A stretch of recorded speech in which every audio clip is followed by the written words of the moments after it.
Good morning, everyone. We're on here today on a BMW CCA Windy City event. We're here at Autobahn Country Club. It's an amazing track. There's a full course, north course, south course. Today we're going to be doing just the south course. These obviously this is like a kind of like a country club, so you can get like a membership and stuff. But today we're just here for just a one-day event. There was a 2-day, but couldn't make it out. But check out some of the cars here. Some Z06s, C8s. These are all the cars that you can like rent here and drive here. These are just like the fleet cars. You can see a nice cup car there, but yeah, let's take a look. And obviously today we got the beast out, the M2. It's gonna be my first official kind of track day with it. I've only done like autocross with it, so obviously this event is run by BMW, but you're allowed to bring like whatever you are, so whatever you want, as long as you're in the BMW CCA group. You can see GT4 Club Sport. Honestly, it would be nice to just bring your trailer and all your cars here. This would be super awesome.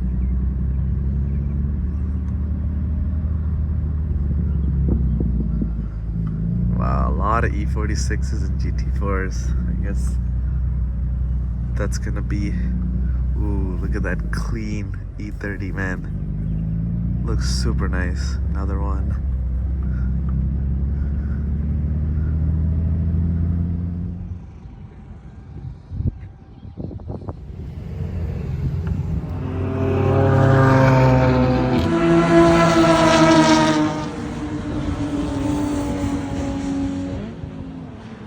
Really nice to see some other G87 owners here. Nice Sandover blue, Brooklyn gray. This guy's got the lowering springs, a nice lip there. These are both auto and mine's manual, so I'll be interested to see how we do. That should be a fun day.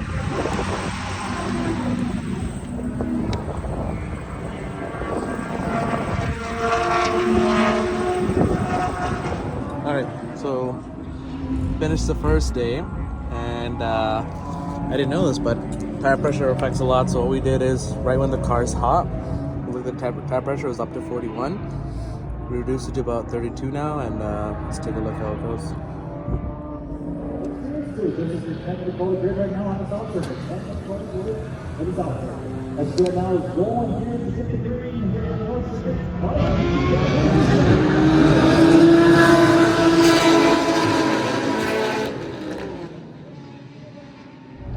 Alright guys, we're on the way back home now. Had a pretty good event. Definitely learned a lot. Obviously this is my first manual track experience, first M-car track experience. Yeah, like it was truly amazing. This car is like a beast. So obviously like we did like a bunch of laps, we did like a lot of like one-on-one session. If you guys are like interested, I would definitely like don't hesitate. It's definitely like a good learning experience, and you just learn a lot about like track etiquette and stuff. So obviously like my instructor was really good. Like he asked me like, hey, what is your goals this today? So I said like mainly I just want to focus on like manual track driving skills. So obviously like when to shift, all those different techniques, like braking techniques, and then one of the goals that I had in mind was I wanted to basically kind of like level it out. Like first start with like no traction, first track start on with full traction on, then get to sport, and then get my way to MDM. So my last lap or last session, I guess you can say, was in MDM mode, and honestly those were my like fastest times.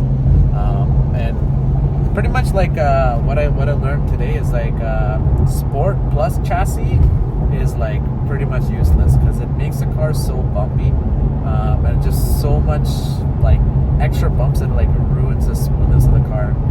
Sport brakes I definitely like. Sport plus exhaust is good.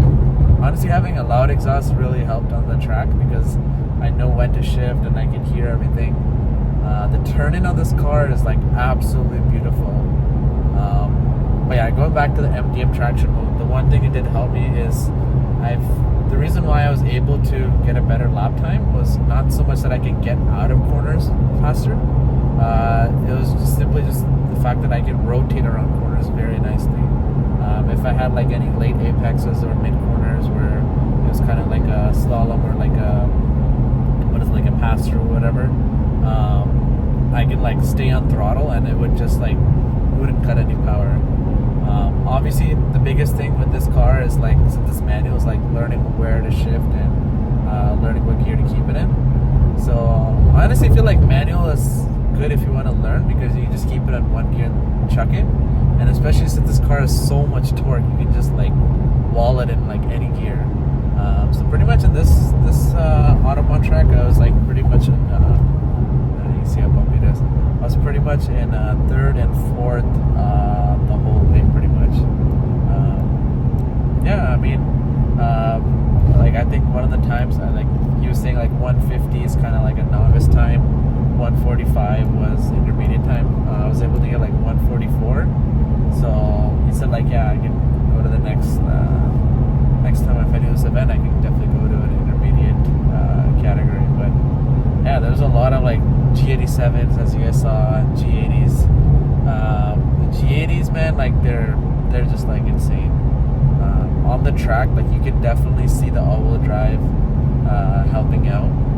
But obviously, like around a corner, these cars are much lighter and they can rotate much nicer than an all-wheel drive car. And then obviously there was like a bunch of GT2 RSs, GT4s.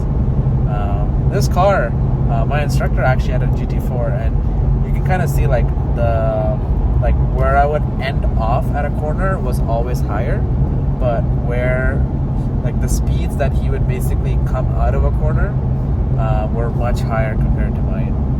So I mean, that kind of shows two things, right? Like one is this obviously has like a lot more power, and this has like really good brakes, but that thing is lighter, lower center of gravity, and you know, it just feels way more nimble. But it was definitely a cool experience riding in that car. That was like the first time riding in like a GT Porsche car on track, and honestly the M2 is still like a good bang for buck, but that car is just something else, man. The way those cars feel are definitely insane. Let me know what you guys think, and if you guys have any further questions.